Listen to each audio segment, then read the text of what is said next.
মাত্র কয়েক মিনিটে শেষ হয়ে গেল একজন অসহায় নারীর বছরের পর বছরের সংগ্রাম। এই দৃশ্য দেখলে হয়তো আপনারও মন খারাপ হয়ে যাবে। জীবন কতটা কঠিন হতে পারে এই ভিডিওটি হয়তো তারই এক নীরব উদাহরণ। ভিডিওতে দেখা যায় রাস্তার পাশে একটি ছোট ঠেলাগাড়িতে পানি ও হালকা খাবার বিক্রি করছিলেন এক নারী। এই ছোট ব্যবসায় ছিল তার পরিবারের একমাত্র আয়ের ভরসা। প্রতিদিন সকাল থেকে রাত পর্যন্ত কঠোর পরিশ্রম করে যা আয় হতো তা দিয়েই চলত সংসার। কিন্তু হঠাৎ করেই সেখানে অভিযান চালায় সিটি কর্পোরেশনের উচ্ছেদকারী দল। কয়েক মিনিটের মধ্যেই ভেঙে ফেলা হয় তার ছোট্ট দোকান। ঠেলাগাড়ির উপর সাজানো পানির বোতল, খাবার আর অন্যান্য জিনিসপত্র মুহূর্তেই ছড়িয়ে পড়ে চারদিকে। সবচেয়ে হৃদয় বিদারক বিষয় হলো নারীটি চিৎকার করেননি, কান্নাও করেননি।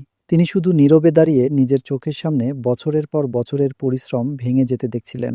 তার মুখের নীরবতা যেন হাজারো কষ্টের গল্প বলছিল।